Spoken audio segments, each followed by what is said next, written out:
একটা নিরঙ্কুশ সংখ্যাগরিষ্ঠতা বলতে যা বোঝায় সেটা আবার গণতান্ত্রিকভাবে ইনশাআল্লাহ প্রতিষ্ঠিত হবে। আমার নির্বাচনের উদ্দেশ্য হচ্ছে দরিদ্র মানুষের জীবনের মুক্তি এবং মাদারগঞ্জ মেলান্দহকে আমরা যদি বিজয় লাভ করি ইনশাআল্লাহ একটা সহ অবস্থান তৈরি আমরা করব, ধর্ম বর্ণ নির্বিশেষে সকলের সহ অবস্থান তৈরি করব। জনগণের দীর্ঘদিনের যে প্রত্যাশা, সেই প্রত্যাশা অনুযায়ী 2026 সালের 12ই ফেব্রুয়ারি নির্বাচন হবে। মানুষের অধিকার নিশ্চিতের লক্ষ্যে একটা নির্বাচন চাচ্ছি ইনশাআল্লাহ। আমরা সবাই মিলে আগামী 12 ফেব্রুয়ারি একটা শান্তিপূর্ণ নির্বাচন আমরা করতে পারি, ফেয়ার ফ্রি পিসফুল একটা নির্বাচন যাতে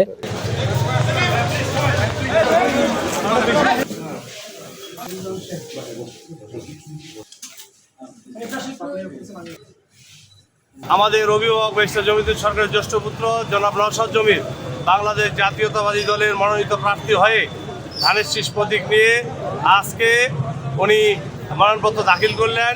বাংলাদেশ জাতীয়তাবাদী দলের একটা নিরঙ্কুশ সংখ্যাগরিষ্ঠতা বলতে যা বোঝায় সেটা আবার গণতান্ত্রিকভাবে ইনশাআল্লাহ প্রতিষ্ঠিত হবে এবং আমাদের এই আসনও ইনশাআল্লাহ সেটার কোনো ব্যতিক্রম হবে না।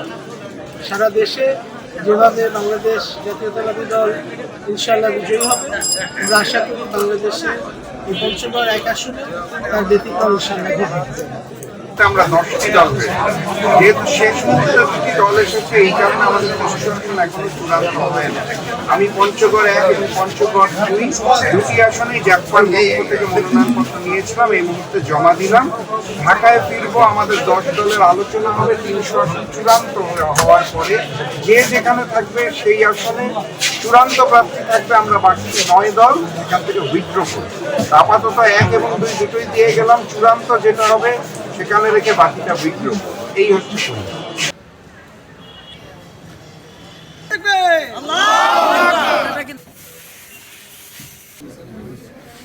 আমি শিবলুল বাড়ি রাজু। এবার স্বতন্ত্র প্রার্থী থেকে আমি নির্বাচন করছি। আমার নির্বাচনের উদ্দেশ্য হচ্ছে দরিদ্র মানুষের জীবনের মুক্তি এবং মাদারগঞ্জ মেলান্দহকে যদি নির্বাচিত হতে পারি তাহলে প্রথম কাজ হচ্ছে মাদারগঞ্জ মেলান্দহের দুর্নীতিটাকে বন্ধ করে দেওয়া, উচ্ছেদ করা। আল্লাহ পাক যদি ওনার ফয়সালা মূলে আর মেলান্দহ মাদারগঞ্জের মানুষ যদি ওনাদের ভোট দিয়ে আমাকে আগামী জাতীয় সংসদ নির্বাচনে জয়ী করেন, আমি এমপি নির্বাচিত হয়ে আমি মেলান্দহ মাদারগঞ্জকে আমি মাদক মুক্ত করতে চাই, সন্ত্রাস মুক্ত করতে চাই, আমি দুর্নীতি মুক্ত করতে চাই, লুটপাট মুক্ত করতে চাই এবং মেলান্দহ মাদারগঞ্জকে আমি নিরাপদ জনপদ হিসাবে আমি গড়ে তুলতে চাই। যদি মহান রব্বুল আলামিন এমপি হিসেবে নির্বাচিত করেন তাহলে আবার ইসলামপুরের সমস্ত এলাকাবাসীর জন্য নতুন করে আমাদের কর্মযজ্ঞ শুরু হবে। আমরা যদি বিজয় লাভ করি ইনশাআল্লাহ একটা সহ অবস্থান তৈরি আমরা করব, ধর্ম বর্ণ নির্বিশেষে সকলের সহ অবস্থান তৈরি করব এবং কেউ যেন কোনো প্রকার জুলুমের শিকার না সেভাবে আমরা চেষ্টা করব। বিশেষ করে যারা আমাদের এই দেশে ভিন্ন ধর্মের অমুসলিম তাদের নিরাপত্তার জন্য আমরা সার্বিক ব্যবস্থা গ্রহণ করব। আজ জামালপুর 2 ইসলামপুর আসনে আমাদের হাত পাখা মার্কার মনোনয়নপত্র উত্তোলন করলাম। তো আমি আশাবাদী যে আমাদের বাংলাদেশে গণ অভ্যুত্থান পরবর্তী সময়ে 8 দলীয় ইসলামী এবং সমমনা 8 দলীয় যে একটি জোট হয়েছে, সেই জোটের পক্ষ থেকে আমি শতভাগ আশাবাদী যে জামালপুর 2 ইসলামপুরে হাত পাখা মার্কাকেই এখানে মনোনয়ন দেওয়া হবে। আমরা চাই দেখছি ভিন্ন ধরনের নির্বাচন, এখানে সম্প্রীতির কোনো অভাব থাকবে না। এখানে প্রশাসনের যে দায়িত্ব সেটা পালন করে আমরা যে কার্যক্রম আছে তার বাইরে আমরা যাওয়ার চেষ্টা করবো না। জনগণের দীর্ঘদিনের যে প্রত্যাশা, সেই প্রত্যাশা অনুযায়ী 2026 সালের 12ই ফেব্রুয়ারি নির্বাচন হবে। সেই নির্বাচনে জনগণ যেন নিঃসংকোচে ভোট দিতে যেতে পারে এবং তাদের ইচ্ছা মতো ভোট কেন্দ্রে ভোট প্রয়োগ করতে পারে, এই প্রত্যাশা আমাদের সবার।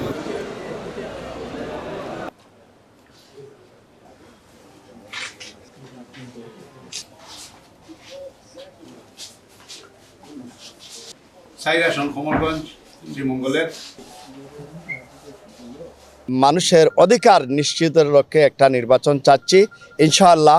যদি অবাধ সুষ্ঠু নির্বাচন হয়, কালো টাকা মুক্ত হয়, পেশি শক্তি মুক্ত একটা নির্বাচন হয়, ইনশাআল্লাহ আমরা কিছু করতে পারবো। আমরা চাই দেশের জন্য, জাতির জন্য কিছু খেদমত করার, এ লক্ষ্যে আমরা আসছি। আজকে 24 বছর পরে একটা প্রপার নির্বাচন হওয়ার প্রেক্ষাপট সৃষ্টি হয়েছে। আমরা সবাই মিলে আগামী 12 ফেব্রুয়ারি একটা মানে শান্তিপূর্ণ নির্বাচন আমরা করতে পারি, ফেয়ার ফ্রি পিসফুল একটা নির্বাচন যাতে হয়।